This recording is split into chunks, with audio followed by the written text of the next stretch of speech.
Assalamualaikum warahmatullahi wabarakatuh.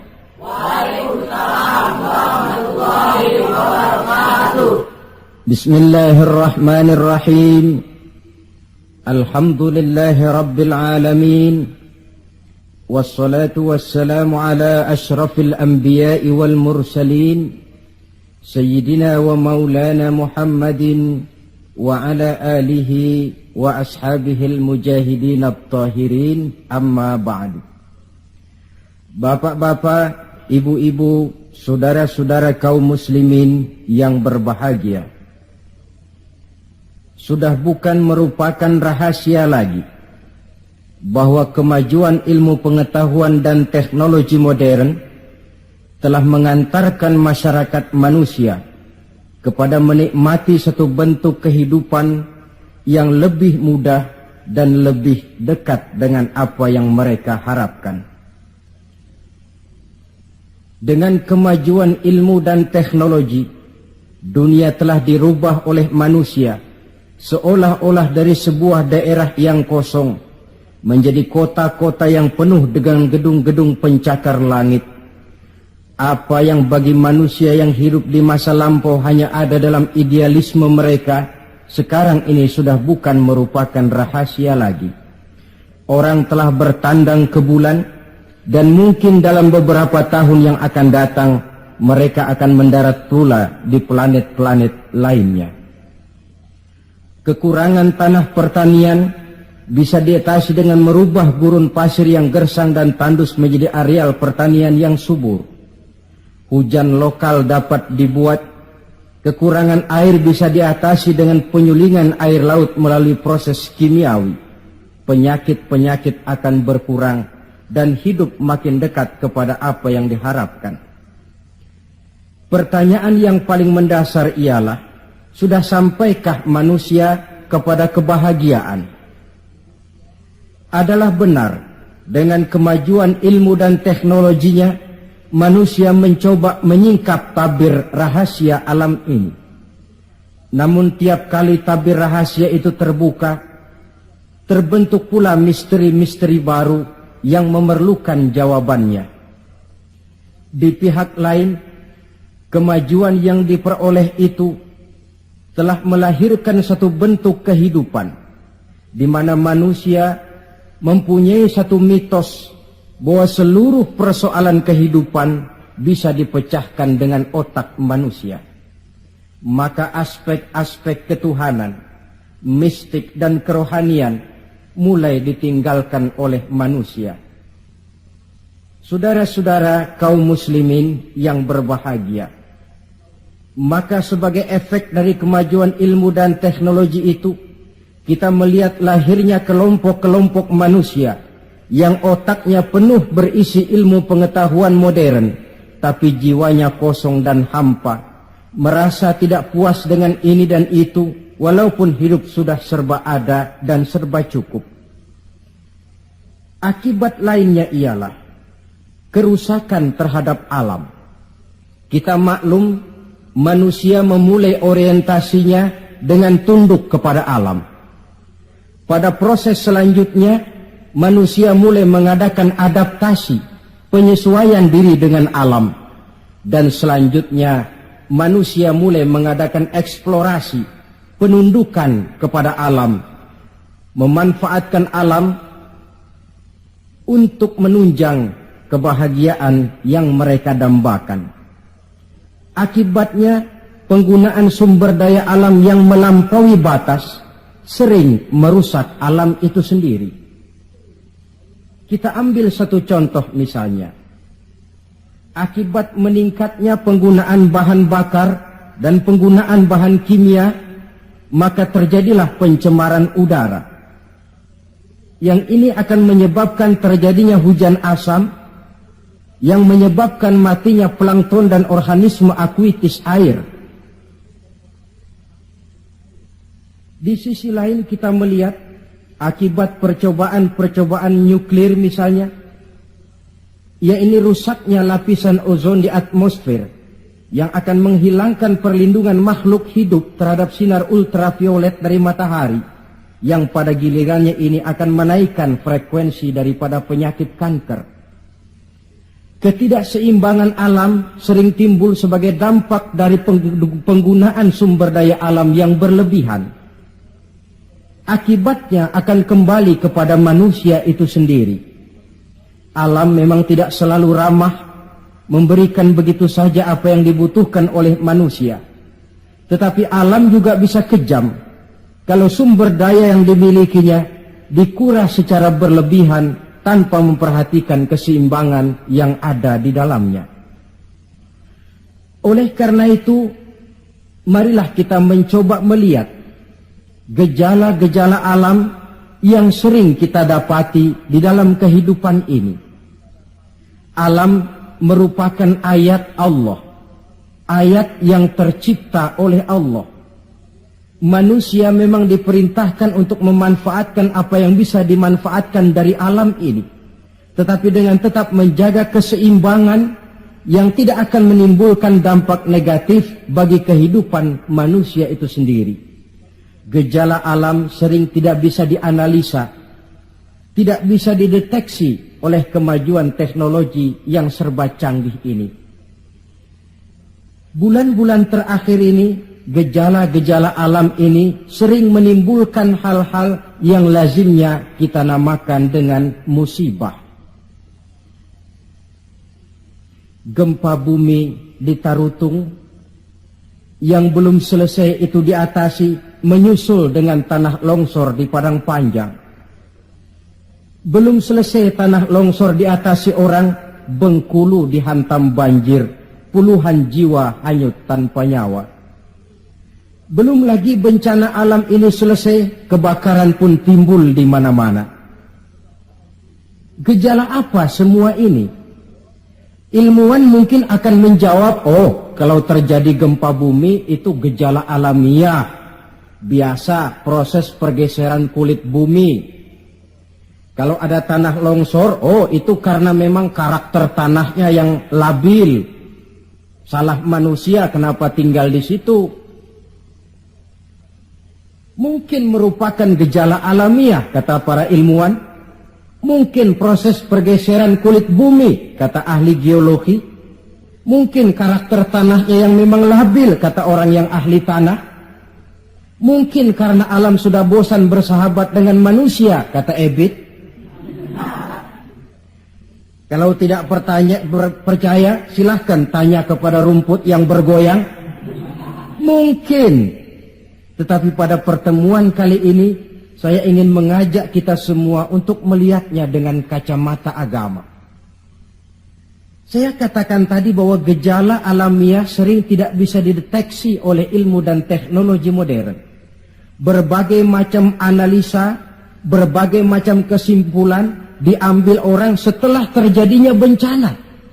Sebelum terjadinya bencana tidak ada orang bicara soal itu. Sebelum Tarutung dilanda gempa tidak ada orang cerita macam-macam. Sebelum Padang Panjang dihantam longsor tidak ada analisa orang tentang karakter tanah yang labil. Setelah banjir terjadi, gempa melanda, topan bertiup, barulah analisa pun bermacam-macam. Maka pada kesempatan ini kita akan melihat gejala ini dengan kacamata agama. Menurut agama, apapun yang menimpa kita lazimnya dinamakan musibah. Musibah ialah ma asaban nasu min khairin aw syarrin. Apapun saja yang menimpa manusia, baik itu merupakan hal-hal yang positif ataupun yang negatif, itu dinamakan musibah. Sesuatu yang menimpa manusia. Tapi dalam proses penggunaannya kemudian, musibah ini lebih ditujukan kepada hal-hal yang sifatnya negatif dan tidak diharapkan oleh manusia. Saudara-saudara kaum muslimin, musibah yang datang menimpa manusia itu bisa merupakan 3 kemungkinan. Kemungkinan pertama sebagai ujian. Kemungkinan yang kedua merupakan teguran. Dan kemungkinan yang ketiga bisa juga merupakan azab. Jadi kalau datang musibah menimpa kita, hal pertama yang harus kita teliti, ini ujian atau teguran atau merupakan azab. Kalau musibah itu menimpa orang-orang yang beriman, petani yang rajin sujud tapi sawahnya dihantam wereng, peladang yang rajin beribadah tapi kebun jambunya dimakan ulat misalnya, itu merupakan ujian. Sebaliknya, seorang mukmin yang gemar melakukan dosa lalu mendapat musibah, itu merupakan teguran agar dia kembali ke jalan yang benar. Sedangkan kalau orang kafir yang mendapat musibah, itu merupakan azab pada kehidupan di dunia ini. Syukurlah kalau musibah yang menimpa kita merupakan ujian. Sebab musibah yang merupakan ujian ini, jikalau kita jalani dengan lapang dada, tetap bertawakal kepada Allah, akan memberikan pahala kepada kita. Apa saja musibah yang merupakan ujian itu? Dalam surah Al-Baqarah ayat 155, Allah subhanahu wa ta'ala menjelaskan, A'udzu billahi minasyaitonir rajim. وَلَنَبْلُوَنَّكُمْ بِشَيْءٍ مِّنَ الْخَوْفِ وَالْجُوعِ وَنَقْصٍ مِّنَ الْأَمْوَالِ وَالْأَنْفُسِ وَالثَّمَرَاتِ. Dan pasti, kata Allah, ada lamu taukid di sini, dan pasti kami akan menguji kamu. Dengan apa? Bisyai'im minal khauf, dengan sebagian kecil dari rasa takut. Rasa takut yang tidak beralasan itu merupakan musibah. Musibah yang ujian buat orang-orang yang beriman. Kadang dalam hidup ini kita dihinggapi rasa takut. Yang kaya takut jatuh miskin. Yang berpangkat berkedudukan tinggi takut kalau jatuh lagi. Takut pensiun. Takut, dan paling akhir takut mati. Bisyai'im minal khauf, kami coba, kami uji kamu dengan sebagian kecil daripada rasa takut. Walju', dan rasa lapar. Kelaparan yang melanda dunia di Ethiopia misalnya, di Bangladesh misalnya, dan di belahan bumi-bumi lainnya. Timbul pertanyaan, di negara-negara komunis itu jelas orangnya tidak bertuhan semua. Tapi jarang yang kedengaran kelaparan. Apa ini? Inilah ujian buat orang-orang yang beriman. Sebagian kecil dari rasa takut dan rasa lapar. Wa naqsim minal amwal, kekurangan harta. Entah kemalingan, entah kebakaran, entah banjir yang menyebabkan rusaknya harta benda, wasamarat, dan kekurangan buah-buahan, panen tidak jadi, musim panas berkepanjangan, wereng, ngamuk, ulat melanda. Ini merupakan musibah yang ujian. Menghadapi ujian semacam ini, Allah menjelaskan dalam kalimat berikutnya, wabasyiris sabirin, dan gembirakanlah orang-orang yang sabar menghadapi ujian tadi itu. Siapa sih orang yang sabar itu? Dalam pengertian sehari-hari, maaf ya, kita sering salah kaprah dengan sabar ini. Menurut kita yang namanya sabar itu orang yang diem, ayem, nggelenggem, gak macem-macem, itu kita sebut sabar. Sudah ketahuan gak salah apa-apa, kepalanya ditampar orang, kelepah, diem aja. Temennya bilang, sampean gak salah ditampar kok diem. Saya lagi sabar.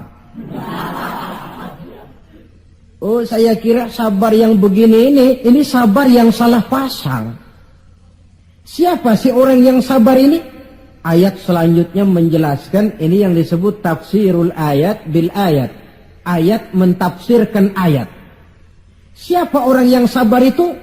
Alladzina iza asabathum musibah qalu inna lillahi wa inna ilaihi raji'un. Orang yang sabar ialah orang yang kalau mereka kena musibah, mendapat kesulitan, kesukaran, mereka sadar kembali kepada prinsip inna lillahi wa inna ilaihi raji'un. Sesungguhnya kami berasal dari Allah dan sesungguhnya kami akan kembali kepada Allah. Bukan ucapannya, tapi penghayatannya yang terpenting dalam kehidupan. Kalau ini yang jadi basis kehidupan, rasa takut tidak perlu ada dalam hidup ini. Walaupun kekurangan harta, kekurangan buah-buahan, kena musibah lapar, tidak perlu ada rasa takut. Kenapa? Kita sadar segalanya datang dari Allah, akan kembali menghadap Allah. Kalau kita punya jabatan tinggi, tidak takut diberhentikan, tidak takut pensiun. Kenapa? Sadar. Dulu pun waktu saya lahir ke dunia, saya nggak bawa jabatan apa-apa. Kalau sekarang harus pensiun atau diberhentikan, inna lillah wa inna ilaihi raji'un. Terlahir pun ke alam ini, tidak ada saya menyandang pangkat. Kan tidak ada bayi lahir di pundaknya lalu jadi kopral. Tidak ada. Inna lillah wa inna ilaihi raji'un. Kalau satu saat dia kehilangan harta yang dicintainya, dia sadar lalu kembali. Dulu pun ketika lahir ke alam ini, tidak ada harta yang saya bawa, telanjang saya lahir ke alam ini. Ini namanya filsafat kehidupan yang paling mendasar. Segalanya datang dari Allah, segalanya akan kembali kepada Allah. Tanpa kesadaran ke arah itu, boleh jadi perasaan takut akan merajai hati kita. Si kaya takut miskin, si pangkat takut jatuh rendah ke bawah, dan selanjutnya, dan selanjutnya. Tapi orang yang sadar segalanya datang dari Allah, segalanya akan kembali kepada Allah, apa yang perlu dirisaukan? Apa yang perlu ditakutkan? Karena basis kehidupannya, dia pasrah. Segala yang saya punya, segala yang saya miliki dalam kehidupan ini, cuma titipan dari Allah. Kembali semuanya menghadap kepada Allah.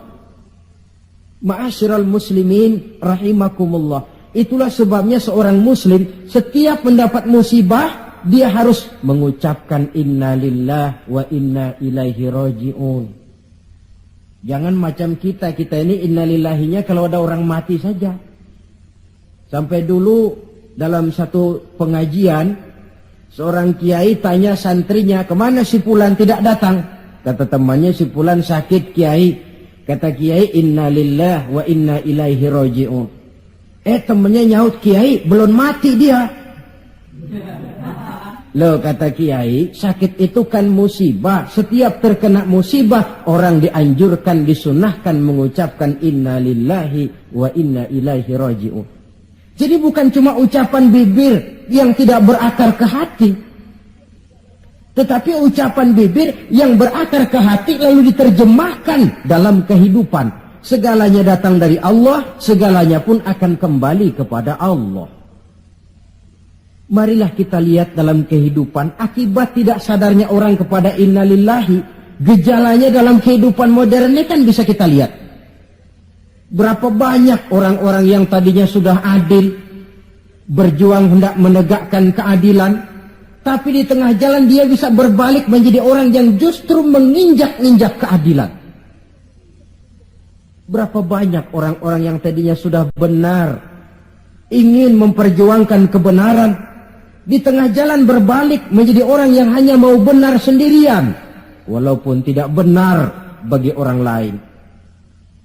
Dan berapa banyak orang-orang yang tadinya sudah rela mengorbankan kepentingan pribadi demi kepentingan orang banyak, tapi di tengah jalan dia berbalik menjadi orang yang tidak segan-segan mengorbankan kepentingan orang banyak demi kepentingan pribadi, keluarga, dan golongannya saja. Tepat benar sindiran Allah dalam satu ayat, wa iza massal insana ad-durru da'ana li jambihi aw qa'idan aw qa'iba. Apabila manusia sedang ditimpa oleh kesulitan, mereka berdoa kepada kami, mohon agar kesulitannya diangkat oleh Allah. Doa itu diucapkannya dalam keadaan berdiri, pada waktu berbaring, dalam segala posisi, mohon kepada Allah. Falamma kasyafna anhu durrahu, tapi manakala kesulitan yang menimpa mereka sudah kami angkat, kami hilangkan, marra ka'allam yad'una ila durrin massahu, mereka berjalan dengan sombongnya, seolah-olah belum pernah minta tolong kepada kami sebelumnya. Ini gejala manusia sekarang. Kalau kepepet, ya Allah. Dihantam banjir, Allah. Ada kebakaran, Allah. Kena bumi gempa, Allah. Dalam keadaan normal, Allah pun dicampakkan dalam kehidupannya. Na'udzubillah, tsumma na'udzubillah. Saudara-saudara kaum muslimin yang berbahagia, di zaman Rasulullah sallallahu alaihi wasallam ada seorang sahabat bernama Sa'labah bin Hatib al-Ansari. Dia orang miskin, tetapi kemiskinannya tidak menghalangi ibadahnya kepada Allah. Salat jamaah tidak pernah ditinggal. Di mana ada Rasul, di situ ada Sa'labah. Cuma Sa'labah ini model. Tiap selesai salat langsung pulang. Tidak wirid, tidak zikir, tidak doa. Jadi kalau sahabat yang lain selesai sholat, Allahumma antas salam, ini Sa'labah malah Allahumma lantas jalan. Tiap selesai sholat. Sampai satu hari baginda Rasul bertanya, "Hei Sa'labah," "Labaik ya Rasulullah." "Kau ini macam orang munafik saja. Apa tidak penting wirid, zikir dan doa? Apa tidak betah kau di masjid?" Sebab orang mukmin di masjid seperti ikan di air. Orang munafik di masjid seperti burung dalam sangkar. Ada enggak burung yang betah di kurungan? Enggak ada, keleparan mau keluar saja. Itu orang munafik di masjid. Panas enggak kerasan. Orang mukmin di masjid seperti ikan dalam air. Apa ada ikan yang enggak betah di air? Ada. Ikan mau mati. Ya kalau ikan sudah enggak betah di air kan ikan mau mati namanya. Kalau orang mukmin sudah enggak kerasan di masjid, jiwanya sudah mau mati itu. Kau ini macam orang munafik saja Sa'labah. Maafkan saya ya Rasulullah. Kenapa? Saya bukan tidak betah di masjid. Lalu bukan pula menganggap doa, wirid dan zikir itu tidak penting. Lalu apa pasalnya? Saya ini orang miskin ya Rasulullah.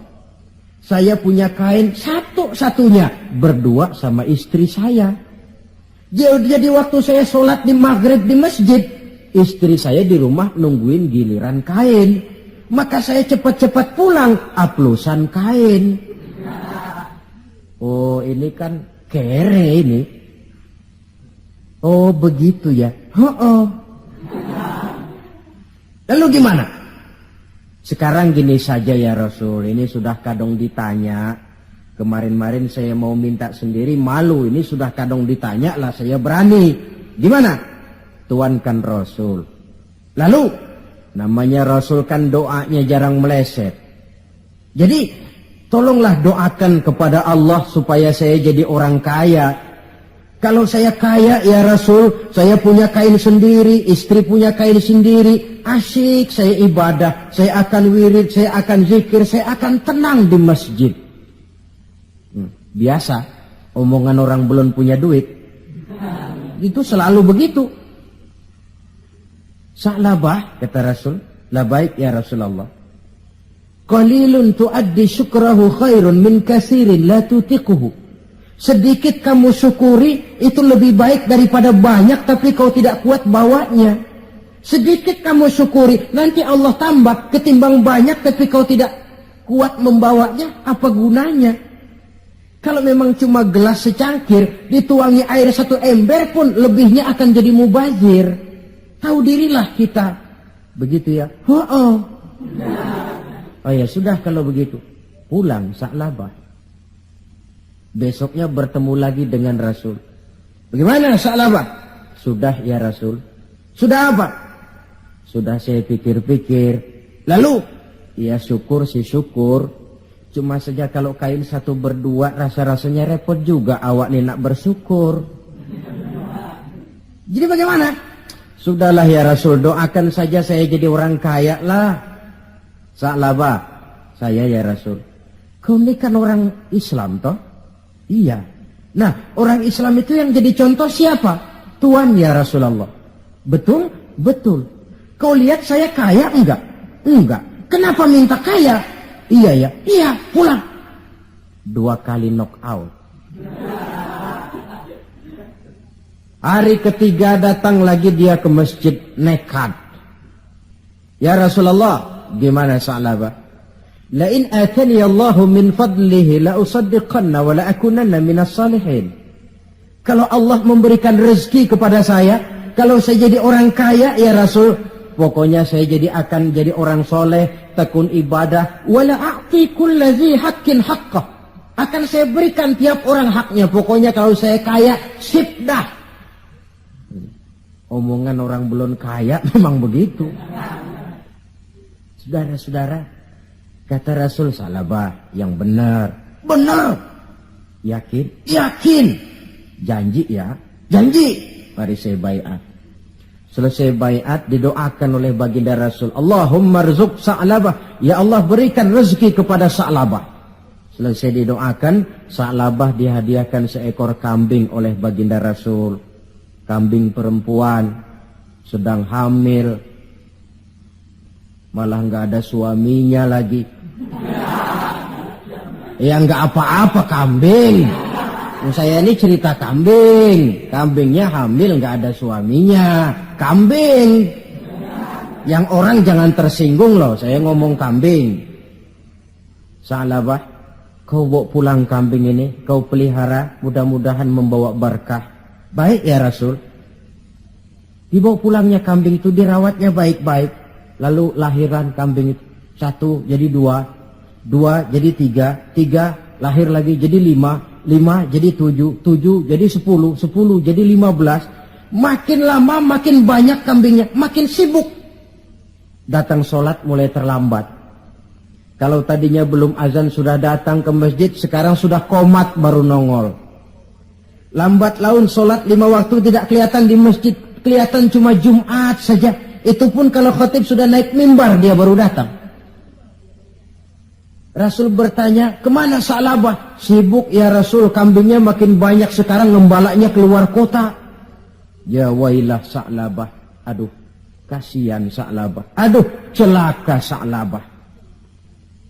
Sampai Jumat pun tidak kelihatan di masjid. Kelihatan paling-paling cuma Idul Fitri sama Idul Adha. Sholat tahunan. Nah, kemudian sampai waktunya di mana umat Islam diwajibkan membayar zakat. Rasul mengutus utusan, datangi Sa'labah, minta zakatnya. Ketika didatangi ini, Sa'labah berkata, ma hadhihi illal jizyah. Ini jizyah. Saya tidak wajib zakat. 2 kali sampai 3 kali. Dia tidak mau bayar zakatnya. Kata Rasul, cukup. Jangan didatangi lagi. Kemudian turunlah ayat wa minhum man ahadallaha la in atani Allahu min fadlihi la usaddiqanna wa la akunanna minas salihin. Di antara mereka ada yang berjanji kepada Allah kalau diberikan rezeki akan bersedekah dan akan jadi orang baik-baik. Tapi setelah diberikan rezeki mereka berpaling dan lupa dengan janjinya. Ayat ini disampaikan orang kepada Sa'labah. Sa'labah baru saja turun ayat bunyinya begini-begini. Rasanya ayatnya nyindir sampean ini. Ah, enggak ah. Habis siapa lagi yang punya mental macam ini? Dia sadar, cepat-cepat dia datang menghadap baginda Nabi, hendak bayar zakat. Kata Rasul, cukup Sa'labah. 3 kali utusanku datang, kau tidak mau bayar, sekarang bawa pulang lagi. Sampai Rasul wafat. Akhirnya Sa'labah mengalami kebangkrutan di zaman Sayyidina Utsman bin Affan. Tengoklah riwayat Sa'labah ini. Ketika diuji dengan kemiskinan, dia lulus. Rajin ibadah, dekat dengan Rasul. Tapi ketika diuji dengan kekayaan, dia lupa diri dan jatuh menjadi orang yang bakhil. Saudara-saudara, itulah sebabnya kita berharap mudah-mudahan bencana yang menimpa bangsa kita akhir-akhir ini, entah itu merupakan gempa di Tarutung, tanah longsor di Padang Panjang, banjir di Bengkulu, kebakaran di Pasar Mercu Buana, Medan, kebakaran di Pasar Anyar Bogor, kita berharap itu merupakan ujian saja. Ujian yang harus kita terima dengan sikap mental inna lillah wa inna ilaihi raji'un. Segalanya datang dari Allah, kembali kepada Allah. Lalu apa manusia ini? La haula wa la quwata illa billahil aliyyil azim. Nah, ini musibah pertama. Musibah merupakan ujian. Yang kedua, ada musibah itu yang merupakan teguran dari Allah. Bukan ujian, tapi teguran. Wong namanya ditegur, tentu karena orang lalai, lupa diri, lengah, sehingga perlu ditegur. Dalam surah Ar-Rum ayat 41, Allah menjelaskan, Zaharul fasadu fil barri wal bahri bima kasabat aydin nas. Telah bertebaran kerusakan di daratan dan di lautan dari sebab ulah tangan-tangan manusia. Liyuziqahum ba'dallazi 'amilu la'allahum yarji'un. Agar Allah memberikan kepada mereka sebagian daripada balasan akibat ulah tangan mereka sendiri. Mudah-mudahan dengan balasan dan teguran-teguran ini mereka kembali sadar, ingat diri dan bertaubat kepada Allah Subhanahu wa ta'ala. Telah bertebaran kerusakan di daratan dan di lautan dari sebab ulah tingkah pola tangan manusia. Di awal tadi sudah saya coba jelaskan sepintas. Kemajuan ilmu dan teknologi modern ternyata tidak selamanya punya dampak positif. Juga dia punya dampak negatif yang berakibat kepada kehidupan manusia sendiri. Satu contoh misalnya. Sekarang ini kan orang mulai membuat apa yang disebut dengan rumah kaca. Kalau saudara berjalan melihat bangunan-bangunan tinggi, kan sudah ada yang seolah-olah semuanya ditutup dengan kaca. Memang di lain pihak akan mengurangi penggunaan sumber daya alam yang baku, tapi di lain pihak rumah kaca ini akan menaikkan suhu udara. Akibatnya permukaan air laut akan naik karena mengembangnya air laut. Dan jangka panjangnya melelehnya es di kutub. Akibatnya kota-kota yang berada di pantai-pantai yang rendah banyak mengalami erosi dan pencemaran air. Misalnya Jakarta, Bangkok, New York. Tahu New York? Pernah ke New York? Ke New York belum pernah? Sama.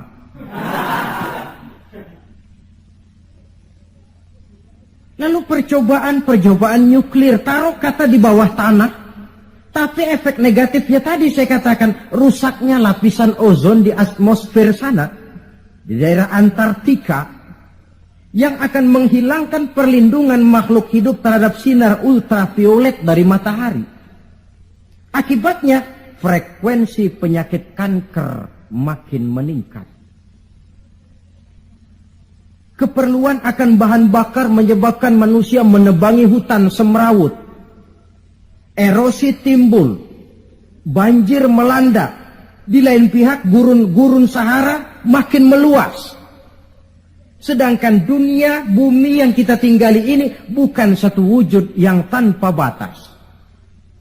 Bertebaran kerusakan di daratan dan di lautan akibat ulah tangan-tangan manusia sendiri. Kemajuan ilmu dan teknologi modern yang mengabaikan proses keseimbangan alam. Sunnatullah kata kita orang beragama. Hukum alam kata orang sekuler. Natural of law katanya, bahasa kerennya. Akibatnya manusia sendiri yang merasakannya. Maka musibah-musibah yang datang ini teguran. Manusia, jangan terlalu mengeruk sumber daya alam. Hai manusia, sadar bahwa kemampuanmu terbatas. Hai manusia, ilmu dan teknologi itu merupakan sedikit sekali dari ilmunya Allah. Tidak wajar lalu meloncat menjadi angkuh dan sombong karena temuan-temuan yang didapatinya di dalam penelaahan ilmiahnya.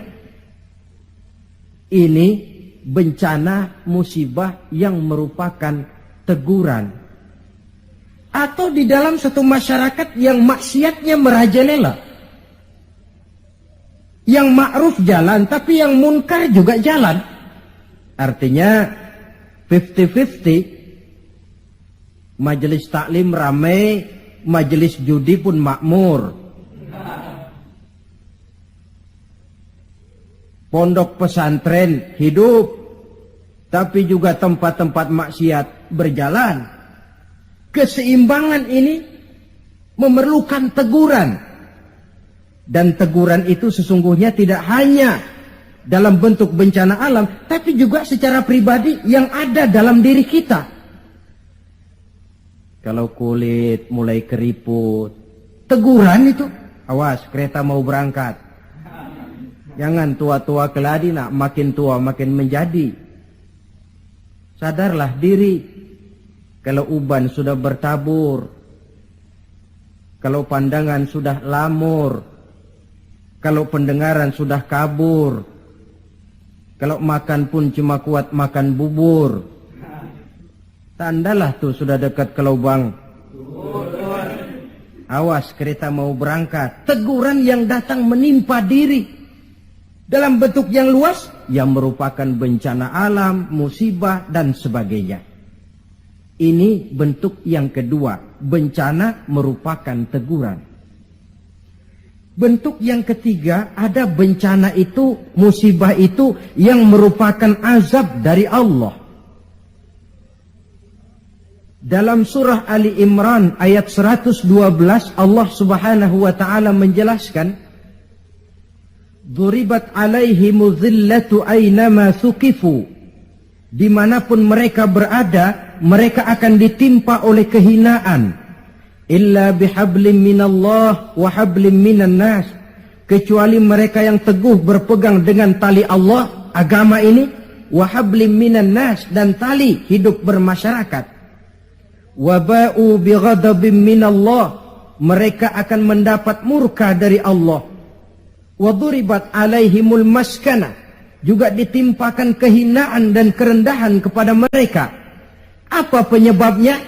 Dzalika biannahum kanu yakfuruna biayatillah wa yaqtuluna al-anbiya'a bighairi haqq. Dzalika bima 'asaw wa kanu ya'tadun. Ada 4 penyebabnya menurut Ali Imran ayat 112 ini. Kenapa ditimpakan kehinaan, kerendahan? Lahir di tengah negara Katulistiwa, bagaikan jamrut mutiara, daerahnya subur makmur, hijau ranau, gemah ripah loh jenawi. Tapi kadang-kadang tertimpa kelaparan, tertimpa ketakutan. Apa penyebabnya? 4 penyebab utama. Pertama, yakfuruna bi ayatillah. Mereka ingkar dengan ayat-ayat Allah. Baik ayat yang terucap oleh Allah yang kita namakan wahyu, Al-Quran, atau ayat yang tercipta oleh Allah, alam ini. Mereka ingkar, mereka ambil manfaat dari alam, mereka kuras alam, tapi mereka tidak pernah syukur kepada Sang Pencipta alam. Kalau bahasa kasarnya kira-kira Tuhan kan jengkel. Bumi gue aja lu manfaatin gue nya, lu gak mau sembah. Ingkar, kafir kepada ayat Allah. Itu yang mendatangkan musibah. Dijelaskan dalam An-Nahl 112. Wa daraballahu mathalan qaryatan kanat aminatan mutmainnah. Allah memberikan satu contoh tentang kampung, kota, negara yang aman, tenang, tentram, damai. Ya'tiha rizquha raghadan min kulli makan. Rizkinya datang dari arah manapun saja. Apa saja ditanam tumbuh menghasilkan buah yang bermanfaat. Air mengalir dengan jernih. Sawah terhampar luas hijau menguning. Rempah-rempahnya tidak terkira lagi. Fakafarat bi'an'umillah, tapi penduduknya ingkar kepada nikmat Allah. Apa yang terjadi? Fa'azaqahallahu libasal ju'i wal khauf bima kanu yasna'un. Akibatnya Allah hantam mereka dengan kelaparan dan ketakutan dari sebab ulah mereka sendiri. Jadi musibah yang merupakan azab itu datang, penyebab pertamanya orang kufur kepada ayat-ayat Allah. Baik yang terucap oleh Allah, yaitu wahyu, atau kufur kepada ayat yang tercipta oleh Allah, yakni alam yang terbentang ini. Penyebab yang kedua, wa yaqtuluna al-anbiya'a bighairi haqq. Mereka membunuh para nabi tanpa alasan yang benar. Membunuh nabi. Loh Pak, zaman sekarang kan nggak ada nabi, bagaimana kita mau membunuh nabi? Memang zaman kita tidak membunuh nabi secara fisik karena nabinya tidak ada. Tapi menginjak-injak ajarannya, meletakkan ajarannya di bawah rasio, itu kan sudah membunuh nabi. Buat apa kita agungkan namanya kalau kita injak ajarannya? Buat apa kita sebut dan kita sanjung dia kalau kita belakangi perintahnya? Membelakangi para nabi. Itu sudah pembunuhan kepada para nabi, pembunuhan gaya modern zaman kita sekarang ini. Oh, Muhammad itu manusia biasa. Sebagai manusia kan dia bisa salah. Karena itu yang mutlak cuma Quran. Hadis, sunnah itu bikinan Nabi saja, itu kan sejarah. Jadi sumber agama cuma Quran. Muncullah orang-orang yang ingkar sunnah. Itu kan juga membunuh Nabi. Wa yaqtuluna al-anbiya'a bighairi haqq. Sebab yang kedua. Adapun sebab yang ketiga, dzalika bima asaw. Perbuatan maksiat yang merajalela, dikerjakan terang-terangan. Agama memerintah amar ma'ruf nahi munkar kan, tapi yang dia kerjakan amar munkar nahi ma'ruf. Tebulak, apa? Terbalik. Amar munkar nahi ma'ruf, yang munkar malah dianjurkan, yang ma'ruf yang baik-baik malah dicegah. Yang munkar dianjurkan, bahkan diberikan iming-iming akan mendapat hadiah sekian ratus juta, akan ini akan itu. Yang munkar diiming-iming, yang ma'ruf malah dihalang-halangi. Pengajian sulit, dakwah kadang-kadang mengalami posisi yang tidak diharapkan. Akibatnya, ya prinsip yang terbalik namanya amar munkar, nahi ma'ruf. Yang munkar diperintah, yang ma'ruf malah dicegah. Akibatnya, perbuatan munkar dikerjakan berterang-terangan. Malah belum lama ada orang yang mengusulkan supaya pemerintah membuka judi secara resmi lah untuk menutup judi yang ngumpet-ngumpet ini. Kalau resmi nanti bisa dikontrol katanya. Inna lillahi wa inna ilaihi raji'un. Yang sudah diputuskan untuk dilarang, dianjurkan supaya dibuka lagi. Dibuka, ditutup saja, ditutup dan dilarang saja, yang ngumpet-ngumpet masih banyak. Apatah lagi kalau dibuka berterang-terangan. Judi kronis, mabuk jadi kebanggaan, perbuatan zina sudah cerita harian. Malah yang aneh bin ajaib kadang-kadang terjadi sedarah sendiri. Ada bapak melalap anak kandungnya. Ada anak kandung tidur sama ibunya. Kalau tidur biasa wajar. Ini tidur-tidur. Allahu Akbar. Perbuatan maksiat yang merajalela mengundang azab. Yang keempat, penyebab yang keempat, wa kanu ya'tadun. Mereka benar-benar telah melampaui batas. Yang kaya melampaui batas menumpuk kekayaannya. Beli gunung, beli laut, beli langit kalau bisa. Ya'tadun, perbuatan yang melampaui batas. Nah, yang kita khawatir, kalau musibah yang menimpa ini merupakan azab, tinggal kita introspeksi dan mawas diri saja. Saya mendapat kesulitan musibah ini kira-kira ujian, teguran, atau azab. Kalau musibah menimpa orang kafir, azab. Kalau dia menimpa orang baik-baik, ujian. Kalau dia menimpa orang baik yang berbuat dosa, teguran.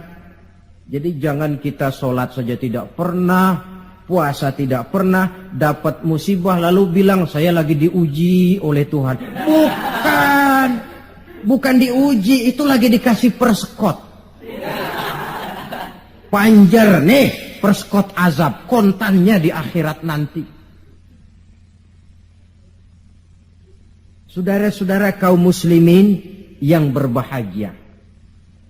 Sebagai uraian penutup, apa kunci menghadapi musibah-musibah ini? Dilihat dari segi agama. Saya kemukakan sebuah hadis qudsi yang diriwayatkan oleh Imam Baihaqi dari Anas. Saya kutip dari kitab Mukhtarul Ahadits An-Nabawiyah. Allah Subhanahu wa taala berfirman dalam hadis qudsi ini, "Inni la ahammu bi ahlil ardi azaban." Kadang-kadang kata Allah, aku ingin mengirimkan azab kepada penduduk bumi ini. Jadi kalau logika kita, kalau melihat tingkah pola manusia ini aku gregetan kata Allah. Pengen aku tumpahkan saja azab kepada mereka, sudah biar habis semua. Inni la ahammu bi ahlil ardi azaban. Kadang aku ingin menghantam mereka dengan azab. Falamma nazartu ila ummari buyuti. Tapi kalau aku melihat, kata Allah, orang-orang yang memakmurkan rumahku. Siapa orang yang memakmurkan rumah Allah itu? Orang yang rajin memakmurkan masjid. Kalau aku lihat itu, kata Allah. Wal mutahabbina fi. Dan orang yang saling cinta mencintai karena aku, kata Allah. Wal mustaghfirina bil ashar, orang-orang yang melakukan istighfar mohon ampun kepada Allah baik pada waktu pagi maupun petang. Surifat saraftu azabi anhum, aku angkat azabku dari mereka. Jadi rupanya ini yang meredam murka Allah itu. Allah sih maunya numpahkan azab, tapi begitu Allah melihat orang yang tekun memakmurkan masjid, rajin sujud, menghidupkan dakwah di masjid, orang yang saling kasih mengasihi karena Allah, orang yang mohon ampun di waktu pagi dan petang. Azab itu, keinginan menyampaikan azab, aku tarik kembali, kata Allah. Jadi apa obat pertama? makmurkan masjid. Jangan sebaliknya. Kalau orang sudah lebih penuh ke gedung bioskop daripada ke masjid, kalau orang sudah lebih menyukai hidup berfoya-foya ketimbang membantu fakir miskin, yatim piatu dan orang-orang tidak mampu, kalau koran sudah jadi bacaan wajib sementara Quran cuma sekedar hiasan rak di rumah, tidak ada lagi nanti yang dipandang-pandang Allah. Wal mutahabbina fi, orang yang cinta mencintai karena Allah. Wal mustaghfirina bil ashar, orang yang memohon ampun pada waktu siang dan malam, sore dan pagi. Ini yang meredam murka Allah. Jadi di antara yang harus kita lakukan di dalam memohon kepada Allah agar bencana musibah ini berkurang, apa jalannya? Salah satu di antaranya, pertama memakmurkan masjid. Yang kedua, kalau ngambil istilah yang lagi ngepop, memasyarakatkan istighfar dan mengistighfarkan masyarakat. Jangan cuma olahraga saja di masyarakat, istighfar. Satu contoh pengalaman, beberapa waktu yang lalu kan Gunung Galunggung meletus toh. Meletus apa meletus? Meletus. Di kaki Gunung Galunggung, di desa yang namanya Kikisik, tinggal seorang ajengan, kiai kalau di Jakarta bilang, Ajengan Syadili. Beliau belum lama meninggal dunia. Orang lain pindah, beliau tenang saja di situ. Pesantren, masjid, komplek perumahan. Saya pernah berziarah ke tempat beliau pada saat gunung sedang aktif, meletus. Saya tanya, Ajengan, apa ndak kepengen hijrah? Hijrah? Iya. Saya malah menganjurkan, kata beliau. Tapi hijrah yang saya anjurkan itu pindah dari maksiat kepada taat. Pindah dari jauh kepada Allah menjadi dekat dengannya. Pindah dari menentang Allah menjadi taat kepadanya. Pindah dari malas ibadah menjadi rajin ibadah. Hanya dengan hijrah macam ini insya Allah Galunggung reda. Sebab siapa sangka dia bakal meletus. Tidak diawasi. Tidak masuk gunung yang frekuensinya itu membahayakan dalam waktu singkat seperti Anak Krakatau atau Merapi. Tahu-tahu meletus. Dan letusannya cukup lama, memakan waktu 1 bulan lebih. Nggak, saya bilang Ajengan, maksud saya hijrah pindah tempat tinggal. Ini bahaya kelas 1. Kalau lahar jatuh habis ini. Lalu beliau membacakan satu ayat yang saya tercenung. Apa ayat yang beliau baca? Wa ma kana li nafsin an tamuta illa biiznillah. Tidak ada orang akan mati kalau bukan dengan izin Allah. Biar saya tetap di sini, kalau Allah tidak izinkan saya mati, insya Allah saya selamat. Lantaran yang ngomong kiai, ahli ibadah, saya setuju. Tapi kalau yang ngomong okem, biar saya di sini, kalau Allah nggak izinkan kan saya selamat. Alah, jangan bertingkah lah, pindah aja.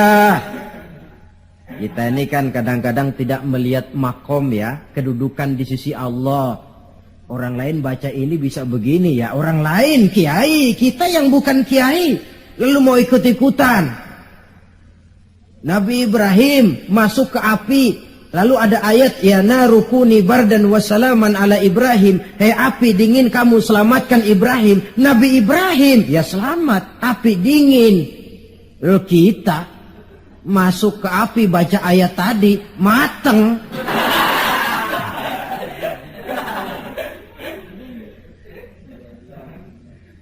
Dan memang lahar yang jatuh itu menyingkir.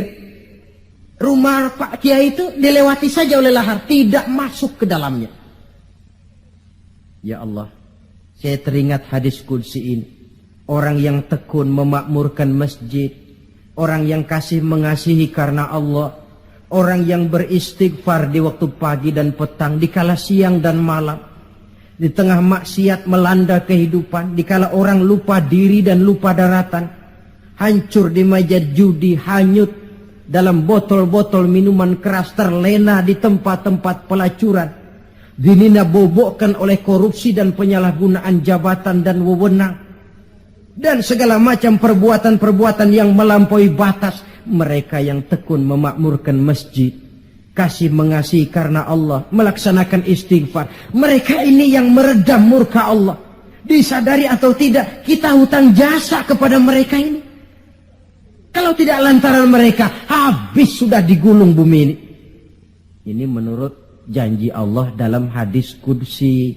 Karena analisa yang kita pegang ini analisa agama. Saya tidak melihatnya dari analisa sosial, politik, kebudayaan, ekonomi. Tidak, memang di luar kemampuan saya. Disiplin agama mengajarkan kita begitu. Dengan kata lain, seharusnya kalau ada orang memakmurkan masjid, itu yang kita bantu. Kasih mengasihi karena Allah, itu yang kita dorong. Orang yang melaksanakan istighfar, itu yang kita dekati.